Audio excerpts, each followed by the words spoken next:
자, 오늘은 새로 시작하는 코너 선수 심층 분석입니다. 레전드나 현역 선수들을 좀 심층적으로 분석하는 그런 영상이 될 것 같습니다. 첫 번째 영상은 제가 가장 사랑하는 선수 존 테리입니다. 정확하게는 존 조지 테리인데 그냥 존 테리라고 언급하도록 하겠습니다. 한 12가지로 나눠서 한번 알아보도록 하죠. 바로 보시겠습니다. 자, 존 테리는 아스톤 빌라전에 데뷔를 합니다.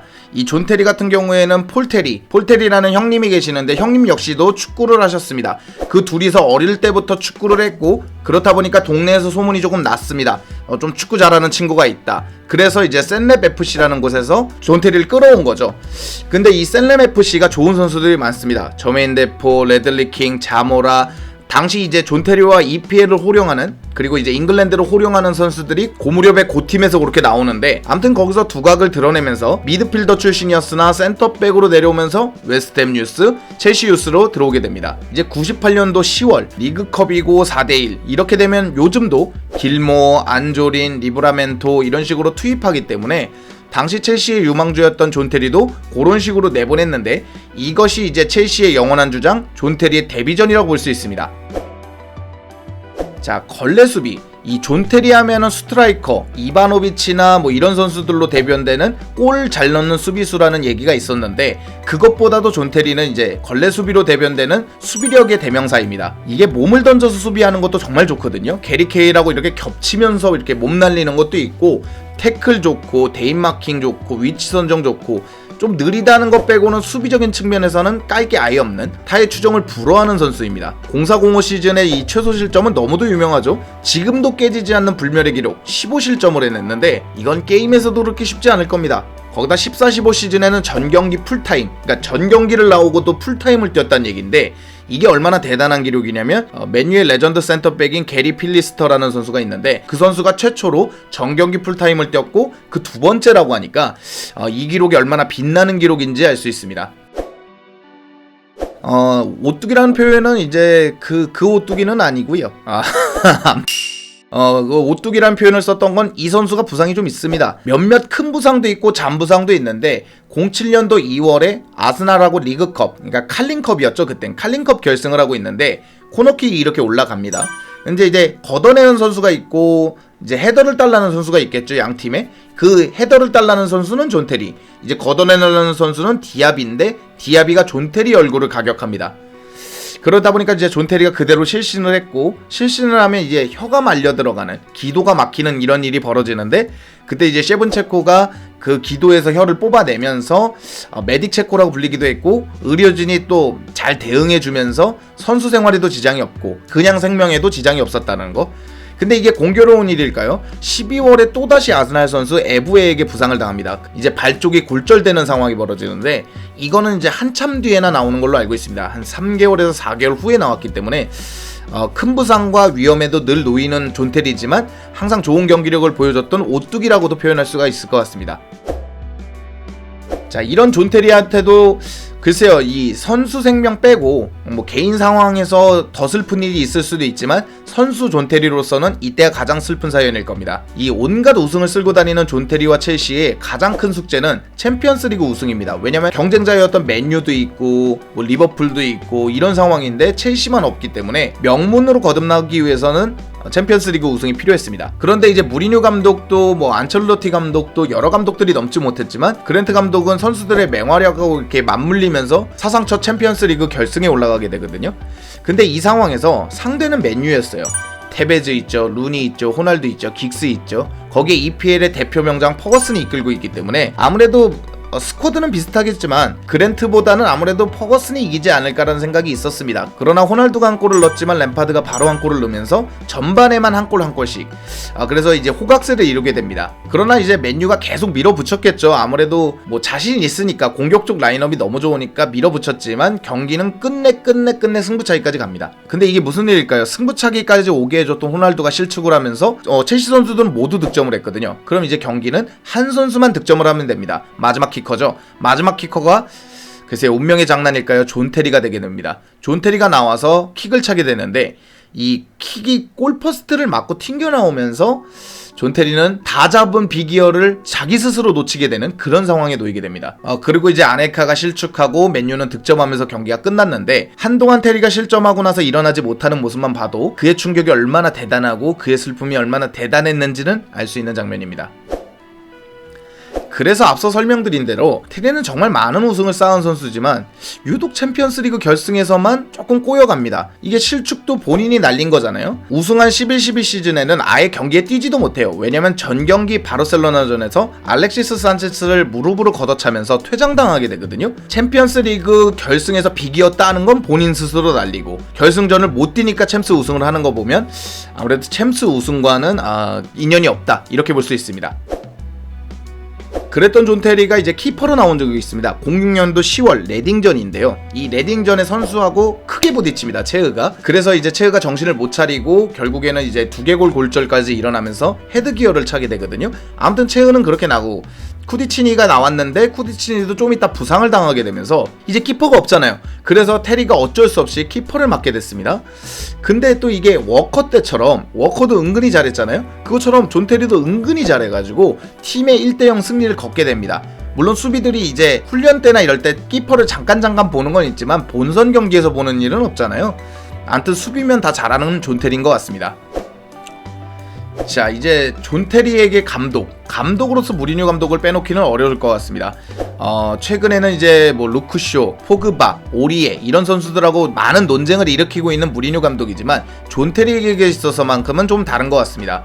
테리는 이제 스카이 스포츠 인터뷰에서 무리뉴는 나에게 아버지 같은 사람이라고 말을 했고 07-08 시즌에는 무리뉴 감독이 이제 경질 위기에 놓이게 됩니다. 이 보드진하고 이제 마찰이 있으면서 그리고 이제 성적도 예전만 못하니까 이 조금 경질 위기에 놓일 때도 구단에 찾아가고 좀 경질을 반려해줬으면 좋겠다고 얘기를 했는데 구단은 결국 이제 갈등으로 경질을 하게 되고 그 소식을 들은 이제 테리는 이제 다른 선수들과 목 놓아 올 정도로 무리뉴와의 관계는 끈끈하다고 볼 수 있습니다. 그래서 그런지 15-16 시즌에 이제 퇴업 논란에 걸리게 되거든요. 선수가 14-15 시즌에 이렇게 잘하다가 어떻게 지금 이렇게 못하냐. 제가 봤을 땐 전 경기 풀타임을 뛰었던 선수 그리고 35살 된 선수가 에이징 커브 걸린 것도 글쎄요 그것도 간과할 수 없기 때문에 단순히 퇴업이다?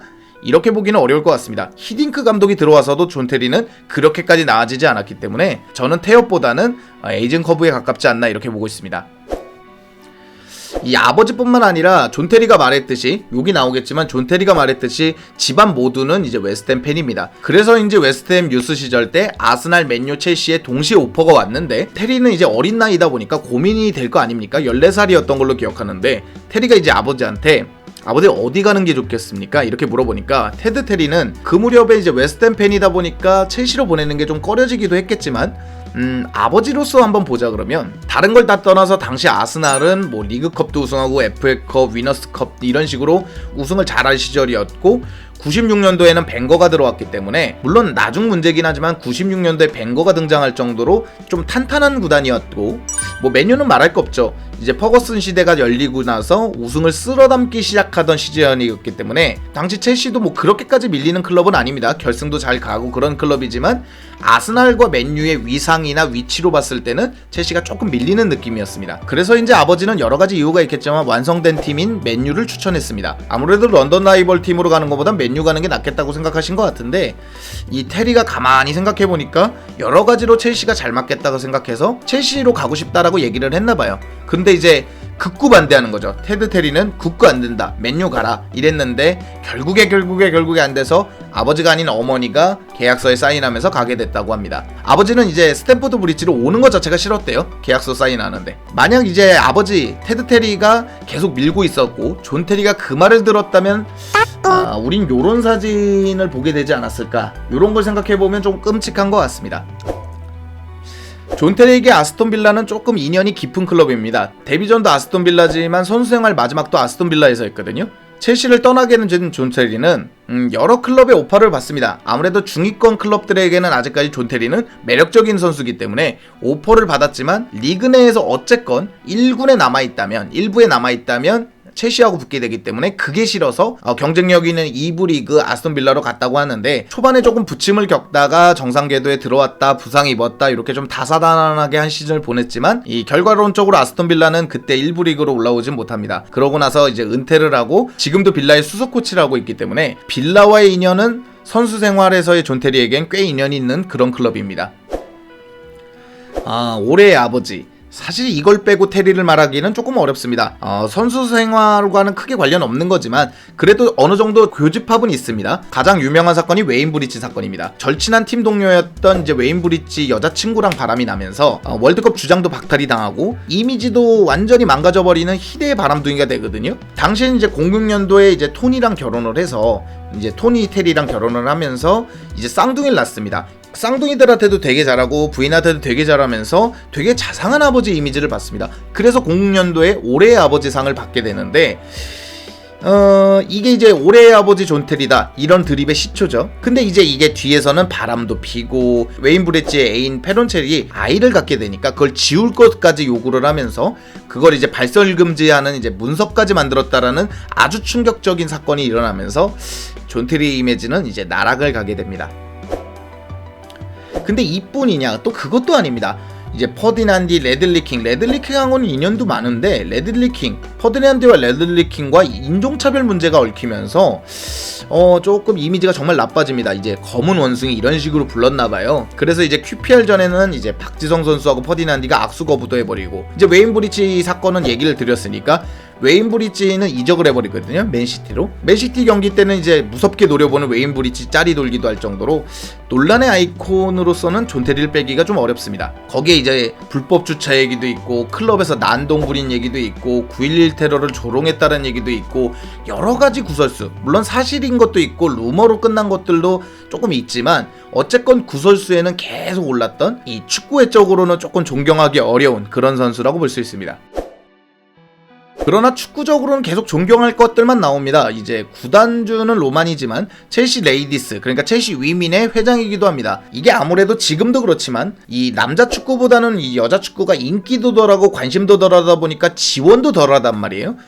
그런 첼시 위민에 직접 투자해서 회장까지 됐던 존 테리이기 때문에 이 축구적인 거, 첼시적인 걸로만 놓고 봤을 때는 깔 게 전혀 없는 아주 축구로서는 되게 존경받아 마땅한 그런 선수인 것 같습니다. 자, 이렇게 존 테리를 알아보면서 처음으로 시도되는 이 선수 알아보기, 뭐 선수 탐구 영역 이렇게 됐는데 재미있었는지 모르겠습니다.